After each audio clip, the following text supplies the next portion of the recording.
ආයුබෝවන් ආදරණීය දුවේ පුතේ දැන් ලස්සන කොළ හොයාගෙන ලෑස්ති වෙලා දින්නේ. අද අපි ලස්සන පූස් පැටියෙක් හදමු. ඉතින් ඔයාලගේ කොළ ටික අරගෙන බලන්න ලස්සන මම අද තෝරගත්තේ නම් රෝස පාට කොළයක්. කොළ ටිකෙන් තෝරලා ගන්න බලන්න මේ ලස්සන කොළ දෙකක්. හැබැයි එකක් පොඩි කොළයකුයි තව එකක් ලොකු කොළයකුයි තිබ්බොත් හොඳයි. අදත් අපේ චූටිම දරුවන්ට තමයි අපි නිර්මාණයක් කරන්නේ. ඉතින් ලස්සන කොළ දෙකක් තෝරගෙන ලෑස්ති වෙන්න. මම මේ කොළ දෙක තෝරගත්තා. ඒ කියන්නේ ඇඟ කොටසට ටිකක් ලොකු කොළයකුයි ඔළුව කොටසට ටිකක් පොඩි කොළයකුයි. ඉස්සෙල්ලාම අපි මූණ කොටස හදාගමු. දැන් දන්නවා මේ වගේ කොළයකින් අපි දෙකට නමන හැටි හරි ලේසි. අපි මෙහෙම දෙකට නමා ගමු. හරි.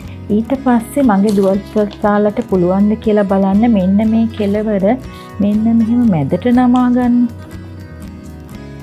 ඒ ගානටම මෙන්න මේකත් නමා ගන්න පුළුවන් ද බලන්න. ඊට පස්සේ මේ දෙක එකට මෙහෙම එකතු කරමු. බලන්න මෙහෙම පුළුවන්ද කියලා. දැන් ඔන්න පොඩ්ඩක් මූණේ කොටස හැදීගෙන එන්නේ. ඊට පස්සේ මේ පැත්ත හරවන්න. මේ පැත්ත හරවලා අපි අර ටියුලිප් මල නැමුවා වගේ මෙන්න මෙහෙම පොඩි කොටසක් මෙහෙම නමනවා. මෙතන උඩට එන්න.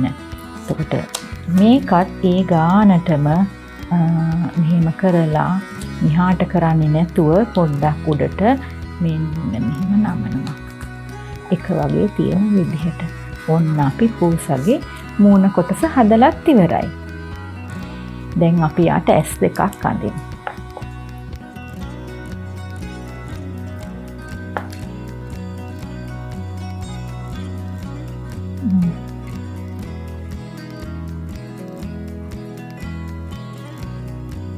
hina වෙලා සතුටෙන් ඉන්න පූසෙක් දැන් මූණ හදාගෙන ඉවරයි. අපි දැන් හදමු යාගේ ඇඟ කොටස. ඇඟ කොටස හදන විදිහ නම් හරිම ලේසි. මෙන්න මෙහෙම දෙකට නැමුවා.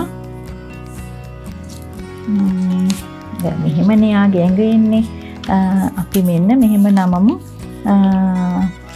දිග වලිගයක් එන විදිහට. පස්සේ මෙහෙම ඔළුව අලව ගමු. මේ බලන්න ලස්සන. හරි. දැන් මෙන්න මෙහෙම අපි හදලත් ඉවරයි. ඔන්න අපේ පූසව හදලත් ඉවරයි. අපි දැන් මේක මෙතෙන්ට ගම් ටිකක් දාලා මෙහෙම අලව ගමු. අපිට පුළුවන් මේකට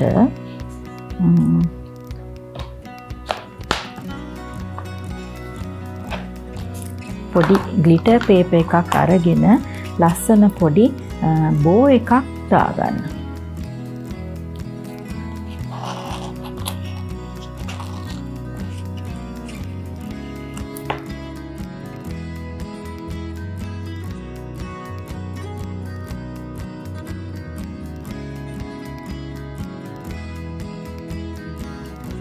අපිට පුළුවන් මේ පූසට මෙන්න මේ වගේ ලස්සන බෝ එකකුත් අල්ලගන්න. මේ බලන්න අපේ පූස කොච්චර ලස්සනද කියලා. අමාරු නෑ නේද හදාගන්න? හරිම ලේසි. හදලා බලමුද? ලස්සන කොලයක් අරගෙන ආයි හදලා බලන්න. මේවා නිතරම හදන්න අමතක වෙන්න කලින්. කීප සැරයක් හැදුවොත් අමතක වෙන්නේ නැහැ. ඉතින් ලස්සන කොල ලෑස්ති කරගෙන ආයෙත් එකතු වෙන්න අපිත් එක්ක. අපිව subscribe කරන්න, අපට comment කරන්න, දිගටම අපිත් එක්ක රැඳිලා ඉන්න. ආයුබෝවන්.